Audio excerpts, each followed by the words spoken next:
শুভ সকাল বন্ধুরা, সকলে কেমন আছো? আশা করি সবাই খুব ভালো আছো, আর আমিও খুব ভালো আছি। আজকে দেখতে পাচ্ছ চা নিয়ে বসে গেছি। সকাল ঘড়ি কাটা ওই 8টা বাজে।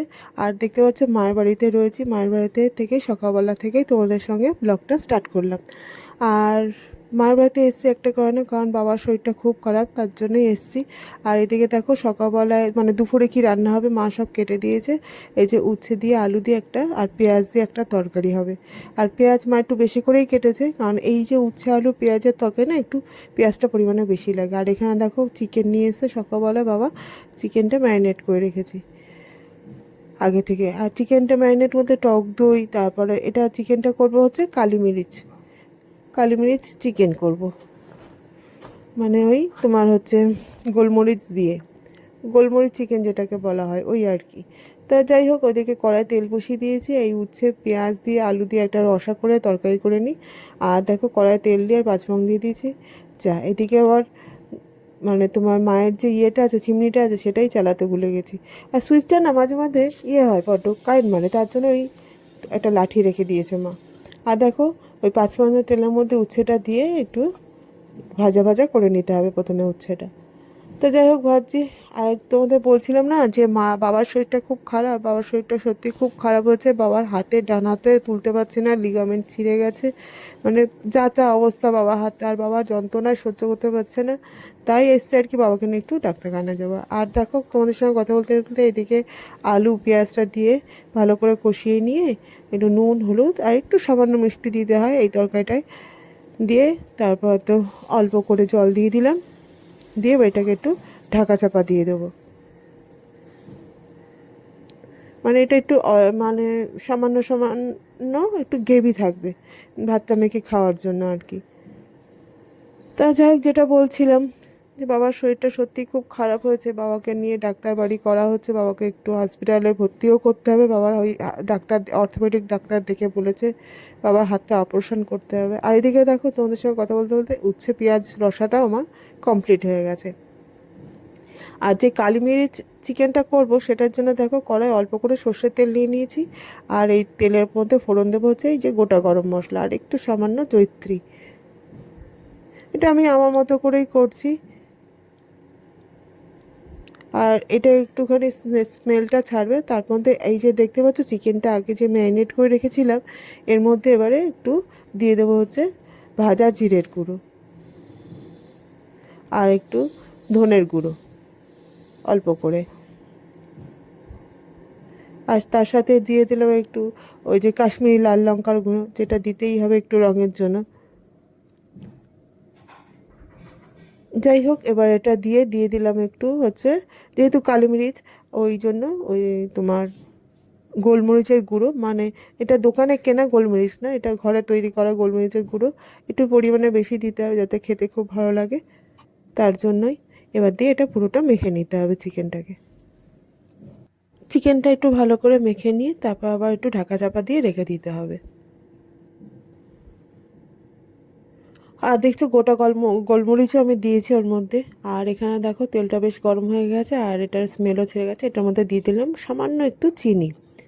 চিনিটা যদিও রঙের জন্য মানুষ দেয়, তা যাই হোক। তারপর তো চিনিটা দেওয়ার পর আর ওই যে উচ্ছে পেঁয়াজ রসা করেছিলাম সেখান থেকে একটু পেঁয়াজ রেখে দিয়েছিলাম অল্প করে। এবার এই পেঁয়াজটা একটু লাল লাল করে ভেজে নেব।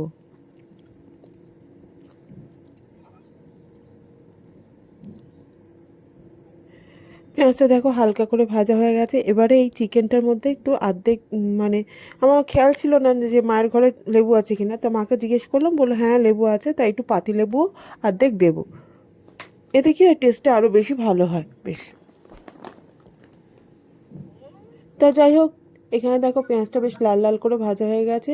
আর যে আদা রসুন পেস্ট দিয়ে যে চিকেনটা মাখিয়ে রেখেছিলাম, সেই আদা রসুন পেস্ট একটু ছিল, সেটুকু একটু দিয়ে ভালো করে কষিয়ে নিয়ে দেখো মশলা দিয়ে তেল বেরিয়ে গেছে। এবারে এই মাখানো চিকেনটা মানে ম্যারিনেট করা চিকেনটা দিয়ে দেবো।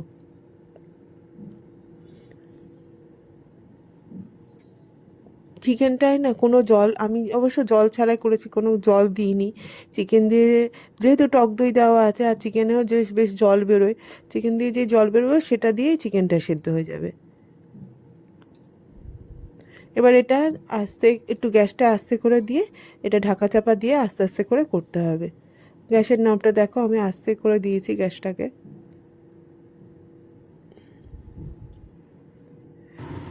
আর দেখেছো কত জল বেরিয়েছে, খানিকক্ষণ মানে খুলে দেখছি বেশ অনেকটাই জল বেরিয়ে এসছে চিকেন থেকে। এটা কিন্তু আমি কোনো জল দিইনি, চিকেন থেকেই জল বেরিয়েছে। যাই হোক, তা এই মানে সকালবেলায় ডাক্তারখানায় নিয়ে যাওয়ার কথা ছিল বাবাকে। তা সকালবেলায় ডাক্তার নিজেই ফোন করে বললেন সকালে মানে ওনার ওটি আছে অনেকগুলো, উনি বসবেন না, তাই বেলায় নিয়ে যেতে বললো। আর এখানে দেখো চিকেনের রঙটা কি সুন্দর এসছে। আর গ্যাস কিন্তু আমি ধিমি আঁচেই চিকেনটা রান্না করেছি। আর এই চিকেনটা প্রায় মানে মোটামুটি বলতে পারো অলমোস্ট রেডি। তা যাই হোক, চিকেনটা যখন রেডি হচ্ছিলো তা মায়ের ঘরে খুঁজে অনেক খুঁজে দেখলাম কসুরি মেথি নেই। তা যেই কসুরি মেথিটা ছিল সেটা একটু মানে বাইরে থেকে থেকে যা হয় গন্ধ ছেড়ে গেছিলো, ফ্রিজে রাখা ছিল না। তো এইভাবে কি করব, তা মার কাছে জিজ্ঞেস করে নিয়ে তারপর আবার সেই অনলাইনে একটা কাসুরি মেথির অর্ডার দিলাম যে অনলাইনে আসুক, ততক্ষণ চিকেনটা একটু ঢাকা চাপা করাই থাকুক। আর দেখো অর্ডার দিয়েছি, 10 মিনিটের মধ্যে যে আসলো। এটা বেশ সুবিধাজনক, বেশ তাই না? মানে অর্ডার দিলাম, বাড়ির ওপর এসে দিয়ে গেল। আর এদিকে দেখো ভাতে হাঁড়ি বসিয়ে দিয়েছি। আর এই যে কাসুরি মেথিটা অর্ডার দিয়েছি না, এটা বেশ ভালো। মানে প্যাকেটটা খুলে দেখলাম, বেশ স্মেলটা এত সুন্দর। এমনি কাসুরি মেথি স্মেল থাকে, সে যে কোম্পানিরই নাও না কেন। যাই হোক, বেশ ভালোই লাগলো আমার।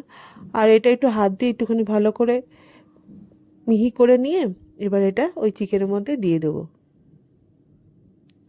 আমি যদিও অনেকে কি করে একটু তাওয়ায় নেড়ে নেয়, আমি অবশ্য তাওয়ায় নেড়ে নেই, একটু হাত দিয়ে একটু ইয়ে করে নিলেই, ঘষে নিলেই বেশ স্মেলটা ভালোই ছাড়ে তাতে। আর দেখতে পাচ্ছ রংটাকে কত সুন্দর এসেছে, এটাই কিন্তু আমি কোনো জল মেশাইনি। তা যাই হোক, এদিকে ভাতের ফ্যান পড়ে আছে, ভাতটা নামাতে হবে। তা দেখো দুপুরবেলা লাঞ্চ করতে বসে গেছি, মাকে বললাম বলো কেমন হয়েছে খেতে। তা চলো ব্লগটা এই পর্যন্ত, সবাই খুব ভালো থেকো, সুস্থ থেকো, আজ তাহলে আসি, টাটা।